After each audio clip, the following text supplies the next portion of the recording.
अध्याय 12। मित्र वही जो साथ निभाए।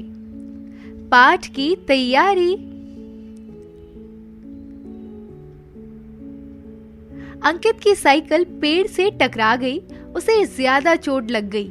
उसके मित्र रचित ने एक व्यक्ति से मोबाइल फोन लेकर अंकित की मम्मी को फोन किया। आंटी, अंकित को चोट लग गई है, आप जल्दी आ जाइए। आप होते तो क्या करते? क्या है पिटारे में?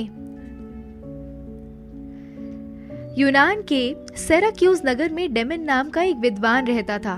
वहां के राजा ने डेमन को फांसी की सजा सुना दी थी। पिथियस डेमन का मित्र था। वह डेमन की जगह स्वयं फांसी पर चढ़ने के लिए तैयार हो गया। कहानी में क्या क्या हुआ जानने के लिए कहानी पढ़िए। बहुत समय पहले की बात है। यूनान के सिराक्यूज नगर में एक विद्वान रहता था।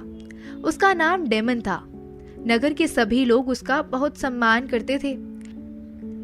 सिराक्यूज का राजा बहुत अत्याचारी था। वहां के लोग उससे बहुत दुखी थे, लेकिन उसके विरुद्ध बोलने की हिम्मत किसी में नहीं थी।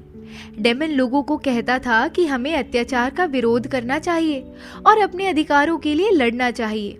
उसका कहना था कि अत्याचार करना और सहना दोनों ही पाप है।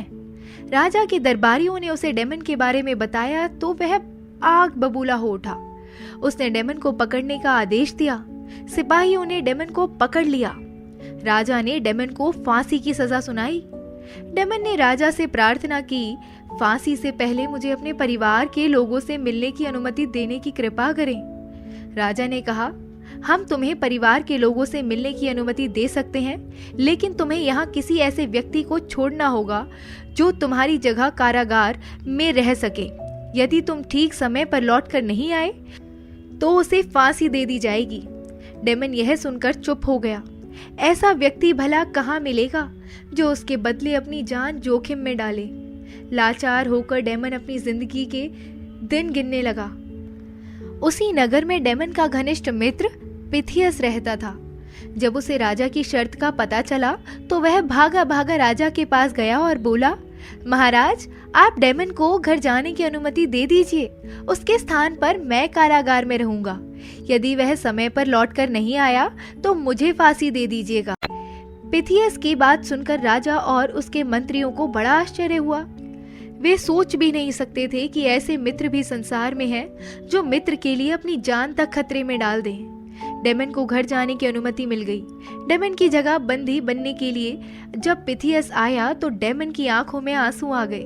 उसने पिथियस के हाथ थाम लिए और कहा, मित्र, तुम्हारे इस उपकार का बदला मैं कभी नहीं चुका सकूंगा। मैं वचन देता हूँ कि परिवार वालों से मिलकर मैं शीघ्र ही लौट आऊंगा। डेमन अपने घर चला गया। उसकी जगह पिथियस को कारागार में डाल दिया गया।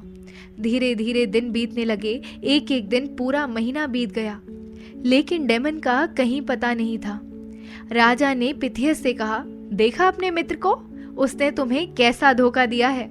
अपनी जगह तुम्हें फांसी दिलवा रहा है। पिथियस बोला, महाराज, मुझे फांसी पर चढ़ना मंजूर है, पर मेरा मित्र मुझे धोखा नहीं दे सकता। मुझे विश्वास है कि वह अवश्य आएगा। अगले दिन प्रातः पिथियस को फांसी के लिए ले जाया जाने लगा। उसे खुशी थी कि वह अपने मित्र के लिए प्राण देने जा रहा है।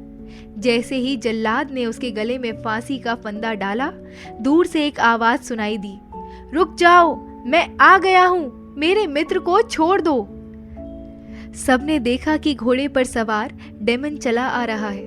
उसने घोड़े से उतरकर पिथियस को गले से लगा लिया और कहा, मित्र, तूफान में फंस जाने के कारण मुझे यहाँ पहुँचने में देर हो गई, मुझे क्षमा करना।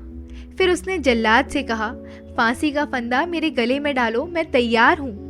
पिथियस ने कहा, नहीं मित्र, तुम्हारा जीवन देश के लिए अधिक मूल्यवान है।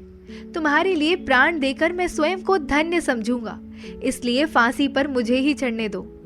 डेमन बोला, अपराध मैंने किया है, इसलिए फांसी मुझे दी जाएगी। मित्रता का ऐसा अनोखा दृश्य देखकर सभी लोग चकित थे। राजा का हृदय पिघल गया। उसने कहा, तुम दोनों मित्र धन्य हो। मित्रता का ऐसा उदाहरण मैंने पहले कभी नहीं देखा। जाओ, मैं तुम दोनों को मुक्त करता हूँ। दिमाग लड़ाओ। अगर पिथियस को फांसी लग जाती तो डेमन क्या करता?